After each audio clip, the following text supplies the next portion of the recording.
Assalamualaikum dan salam sejahtera kepada semua penonton rancangan Sembang-Sembang ASMB bersama saya Aimi Aziz. Mari kita kupaskan topik-topik mengenai pelaburan dan perancangan kewangan. Dan hari ini saya bawakan tajuk Dividen ASB rendah. Fahami konsep risiko dan pulangan, sesal kemudian tiada gunanya. Bersama kami hari ini adalah tetamu jemputan kita Dr. Adam Zubir, Perancangan Kewangan Berlesen. Terima kasih Dr. Adam sudi bersama kita hari ini. Sama-sama. Terima kasih kerana jemput.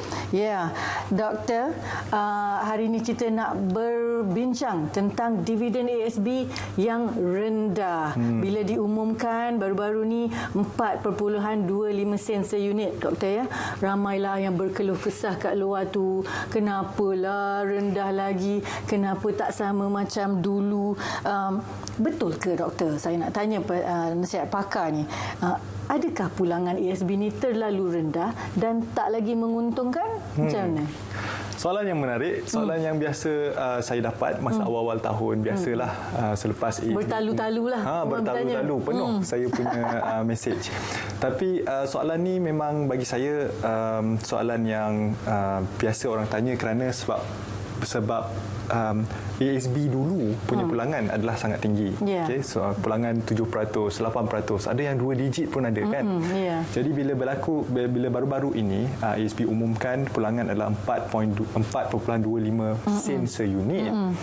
Ramai orang yang tanya saya, tapi bila orang tanya saya ASB itu rendah, pulangannya rendah. Rendah itu sendiri, saya selalunya tanya balik, rendah dari segi apa? Berbanding apa? Ya, rendah berbanding dengan apa? Sebab kalau kita nak cakap pelaburan ASB itu rendah berbanding dengan pelaburan saham, memanglah rendah sebab kita bandingkan dua perbandingan yang berbeza. Umpama kita bandingkan apple dengan oren. Apple dan oren tu saya suka bagi perumpamaan supaya orang mudah faham. Apple dan oren, warna langsung tak sama. Warna dia berbeza. Rasanya pun berbeza. Betul tak? So sama juga dengan ASB. So ASB ni kalau kita tengok ASB tu, ASB ni dia mempunyai ciri-ciri seperti simpanan di dalam bank. Tetapi memberi pulangan. Itu yang peliknya. Tetapi bila orang nampak ASB memberi pulangan, mereka akan bandingkan dengan pelaburan saham. Kerana apa? Kerana pelaburan saham pun memberi pulangan. Tetapi saham itu sendiri adalah satu bentuk instrumen yang sangat berisiko tinggi, di mana harga saham boleh naik dan boleh turun dalam sekelip mata. Tetapi ASB, Alhamdulillah, buat masa sekarang ini belum ada lagi saya pernah dengar pulangan negatif. Tak pernah lagi. Setiap tahun tanpa gagal ada je dividen yang kita dapat daripada ASB. Maka kalau kita nak bandingkan ASB ni, kalau kita nak jadi adil dan saksama, kita nak bandingkan ASB ni dengan pulangan di dalam bank. So kalau bank, pulangan yang kita dapat daripada bank. Kenapa? Sebab duit dalam bank kita simpan, duit bank tak hilang. Sama juga dengan ASB. So pulangan bank, berapa yang kita dapat? Aimi rasa berapa kita dapat kalau kita simpan dalam bank? Tak banyak pun. Tak banyak pun. Dan saya rasa orang menyimpan di bank bukan sebab pulangan kan? Betul. Itu sebab nak keluar dekat ATM tu. Betul. So duit dalam bank tak banyak lah. Paling-paling tinggi pun 0.5%. 1% kalau nasib baik. Tetapi ASB bagi 4%. Sekarang ni kalau saya bandingkan ASB dengan bank, mana lagi tinggi, mana lagi rendah? Itulah. Tiba-tiba ASB kita rasa sangat tinggi, kan? Betul? Dan itu yang sepatutnya masyarakat kena tahu. Kalau kita nak melabur dalam ASB ini, kita kena bandingkan dengan benda yang sama, penanda aras yang sama. Itulah dia Doktor. Tapi sebab rata-rata orang ramai melabur dalam ASB nak pulangan tinggi. Betul. Jadi macam doktor kata tadi, zaman-zaman dulu tu dapat 2 digit. Tapi kebelakangan ni 1 digit je. Jadi mereka yang nak pulangan tinggi tu rasa macam kecil hati lah, nak tutup lah ASB saya nak carilah pelaburan lain dengan pulangan tinggi. Apa nasihat doktor? Apa komen doktor? Okey, nasihat saya kepada mereka, terutamanya lah mereka yang nak pulangan yang lebih tinggi misalnya, maka boleh cari instrumen pelaburan yang lain. Tetapi kita kena faham, instrumen pelaburan ASB ni, satu, kita kena tahu risiko. Kan topik kita pada hari ini adalah tentang risiko dan pulangan.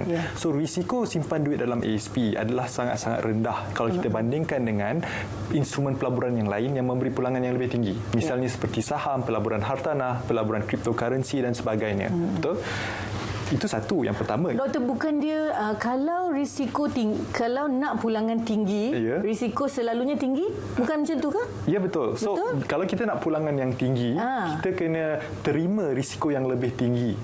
Kan? Ya, betul. Tetapi ASB pulangan tidak tinggi kan? Pulangan dia, risikonya rendah ataupun tidak ada, tetapi pulangan masih lagi memberi pulangan, dan pulangan bagi saya sangat kompetitif lah.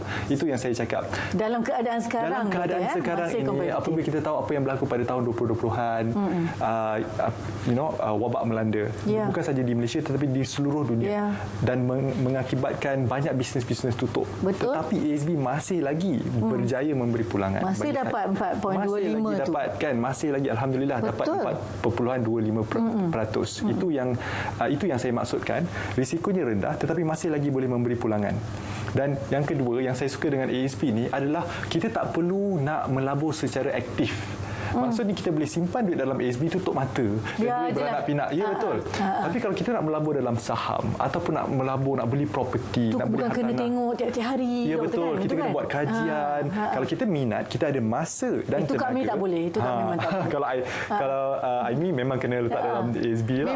Memang selamat ASB je lah. Boleh tidur malam. Boleh tidur. Bagi mereka yang nak dapatkan pulangan yang lebih tinggi, kena terima risiko yang lebih tinggi dan kena ada kena ada effort ataupun kena luangkan masa, kena ada usaha untuk melabur dengan sendirinya.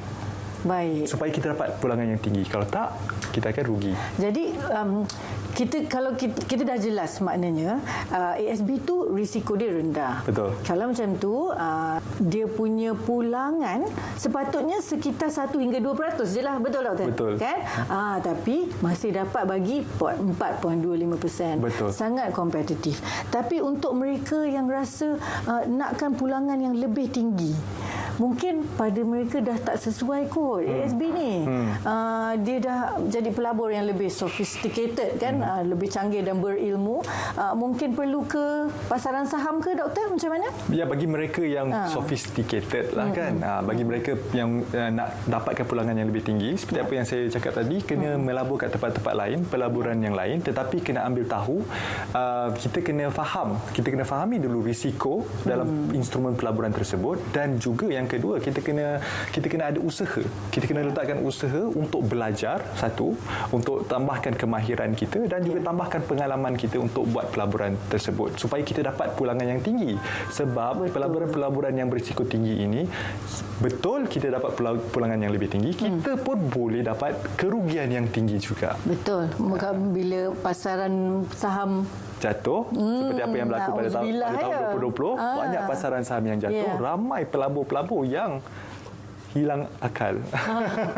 Jangan sampai begitu. Doktor, kan? Betul. Kalau macam tu, saya nak minta doktor bagi nasihat kepada penonton kita macam mana nak mengelakkan daripada kerugian dalam pelaburan, doktor. Okey. So cara kita nak mengelakkan daripada kerugian yang besar, selain daripada kita kena tambahkan ilmu pengetahuan ni bagi saya benda yang sangat-sangat penting, dan kita kena tambahkan kemahiran. Tetapi kita kena fahami dulu sebelum kita nak melabur itu, kita kena pastikan yang kita pecahkan kita punya duit simpanan ini ke tempat-tempat tertentu. Bermaksud kita ada letakkan sedikit di tempat yang berisiko rendah. Baik. Seperti Amanah Saham Bumiputera, seperti di ASB, dan kita gunakan sebahagian duit kita itu, kita boleh laburkan di pasaran saham ataupun pelaburan hartanah, dan cuba tengok kita boleh tak dapatkan pulangan yang kita harapkan. Kadang-kadang kita rasa kita nak pulangan 2 digit tetapi kita dapat pulangan negatif, maka sekurang-kurangnya kerugian kita itu tidaklah besar. Hanya jumlah yang kita agihkan itu. Jadi kita laburkan dulu dalam instrumen yang selamat risiko rendah. Ya, asalkan pastikan duit itu bertambah, beranak pinak. Tetapi apabila kita dah mula ada pengalaman, kita dah mula tambahkan ilmu pengetahuan, kita keluarkan sedikit dahulu. Sedikit demi sedikit, lama-lama jadi bukit. Insya-Allah. Tu yang dia kata mempelbagaikan portfolio, doktor. Betul, itu yang saya maksudkan dengan baik. Terima kasih kita ucapkan kepada Dr. Adam Zubair sudi bersama kita hari ini, supaya kita fahami konsep risiko dalam pelaburan itu sendiri.